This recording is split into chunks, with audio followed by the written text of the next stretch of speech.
Yo, what's up, everybody? So I get a lot of questions about should I get a car, should I get an SUV, or should I live in a truck, van, or whatever? Which one's the best for urban car living? Not for living out in the desert. This is not this kind of videos, man. Don't watch this if you're thinking about going to the desert or living in, the rural areas. Just being an absolute nomad, not urban. This is for urban car living. Period. All right. So let's go with the car. All right.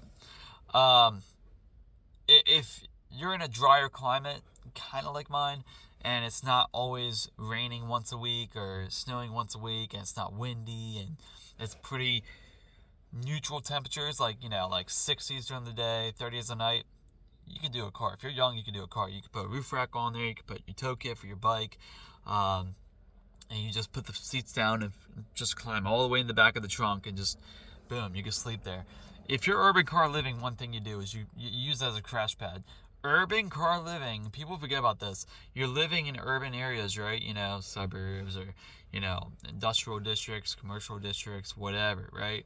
But you're going out every night, partying, living life. You just choose and save money and live in the car and sleep in your car, use it as a crash pad. You know, if you're gonna go live in the desert with your car, I can't help you there. I don't suggest it either, because you're gonna need more stuff, to survive out there for a week or whatever, compared to just going to the grocery market every day, getting those two steaks in the package and cooking them up right behind your car.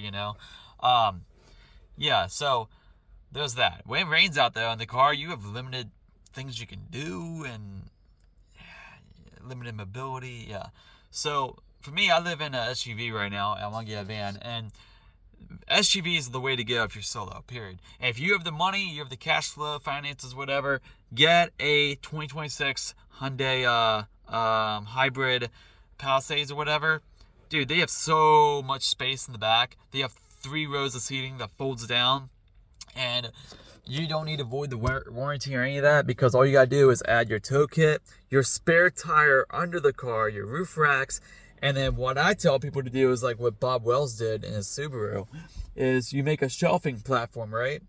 You have your L brackets, all that, your 2x4s, and you make so like this is where I come in to sleep, right here, and this is where I power everything at, right on the other side. So I'll make a shelving, an L-shaped shelving from the trunk, from like right here all the way around. I could put my microwave right there and all that. Like the way he sets it up is beautiful. And you have plenty of stuff to do when it rains out all day, snows all day, or it's a holiday. Plenty of stuff to do, man. Plenty. You can have so much room to put stuff, and yeah, you don't have to cram everything in. You can actually organize a little better. So, like I said, if you have the money to get SUV, go all the way. For the brand new SUVs, do it. Period. Just remember, you have to put your tow kit on there, your tire, your spare tire underneath, because they just give you inflator. That's it. And if you're in, a weekend trip in the mountains, you're screwed. I've been there. I was like, nope, I don't want this SUV. I just rented it, and I was like, I'm done. Now, as far as a van, I suggest if you are a couple to get a Ford Transit Connect if you have an active lifestyle. Like if you go out every night, party every night, whatever, just use it as a crash pad. Ford Transit Connect is the way to go. Not the big van, the small one. You can put your roof rack on there, a little solar panel, and you can have your tow kit in the back. You have your spare tire, of course, and it gets 24 miles per gallon highway and like 21 in the city. It's perfect, beautiful.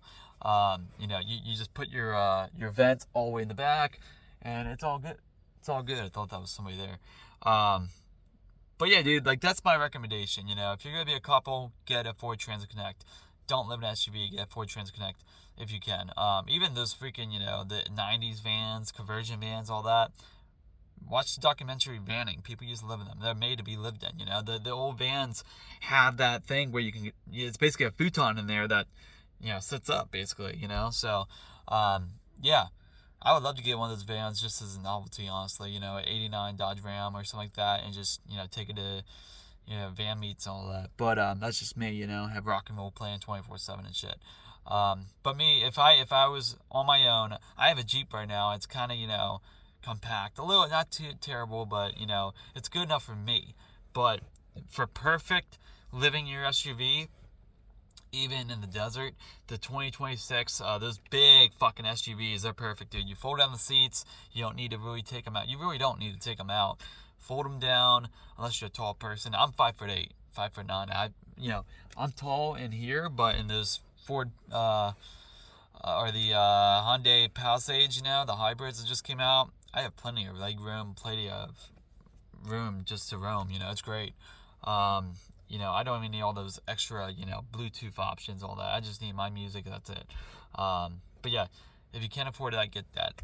If you can't, like I said, if you have a car, whatever, just remember, use it as a crash pad. Don't use it to live in it 24/7, because that's when people crash and burn, and that's when people, kind of, that's not how you do this, man. Like, it's not going to work out, period.